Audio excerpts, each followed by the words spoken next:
السوق رايح على فين؟ الإجابة الصادقة إن مفيش إجابة واحدة، في 3 سيناريوهات وكل واحد ليه شكل مختلف. قبل ما نتكلم على السيناريوهات تعال نشوف إيه اللي بيحصل في الماركت دلوقتي. عقار صاحبه اشتراه ب 2 مليون وسعره في الماركت وصل 3 مليون، دلوقتي بيتباع ب 2 مليون ونص، يعني نزل حوالي 20%. هل العقار ده كسبان ولا خسران؟ لو واقف بتتفرج من بره فانت شايف ان العقار ده خسران 20%، لكن لو انت صاحب العقار وبتبيع ب 2.5 مليون فانت كسبان 20%. ده على افتراض انك دفعت ال 2 مليون ثمن العقار كله وما عندكش خطة دفع. النوع ده في الغالب بتحركهم المشاعر اكتر، شايفين مكاسبهم بتتآكل فبيتوتروا ويبيعوا. النوع الثاني هو بعض الاوروبيين اللي اصيبوا بالذعر لما الازمة دي بدأت وبيبيعوا بالسعر الاصلي او حتى تحت السعر الاصلي، ودول بيخرجوا بخسارة حقيقية. اما بالنسبة للمطورين فخلي عينيك على الكبار وبس، ودول بيدوا خصومات محدودة وبسيطة او خطة دفع احسن شوية علشان يحركوا البيع. طب هل فعلا في مبيعات بتحصل؟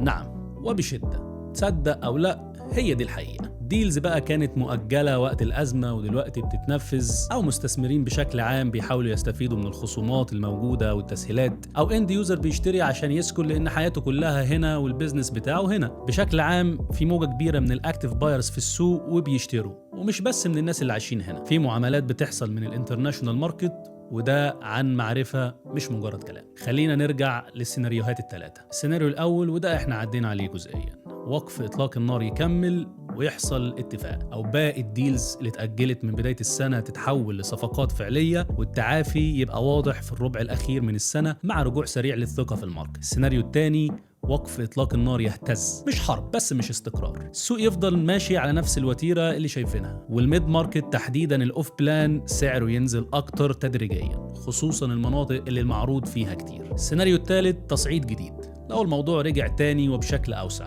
التصحيح هيبقى أعمق وأشمل ومش بس هيبقى محصور في الميد ماركت. طب التاريخ بيقول إيه؟ دبي عدت ب3 دورات، 2008 تصحيح عميق حوالي 50%، والتعافي خد من 4 ل6 سنين على حسب الشريحة والفئة السعرية اللي انت فيها. 2014 ل 2019 انهيار أسعار النفط من $100 للبرميل لتحت 30 بحلول 2016. تصحيح كان بطيء وممتد على مدار 5 سنوات، 25 ل 30%. 2020 الكوفيد، هبوط سريع في الأسعار، تعافي خد أقل من سنتين تقريبا. الحاجة الوحيدة اللي بتتكرر في الثلاثة، التعافي ما كانش موحد ولا مرة. الشريحة اللي انت فيها ومستوى المطور اللي انت معاه هم اللي بيحددوا مين بيتعافى بسرعة ومين لا. فالسؤال الحقيقي مش انهي سيناريو هيحصل، انت مش بتتحكم في ده، السؤال هو انت في اي شريحة ومين المطور اللي معاك وازاي الاتنين دول اتصرفوا في الدورات اللي فاتت.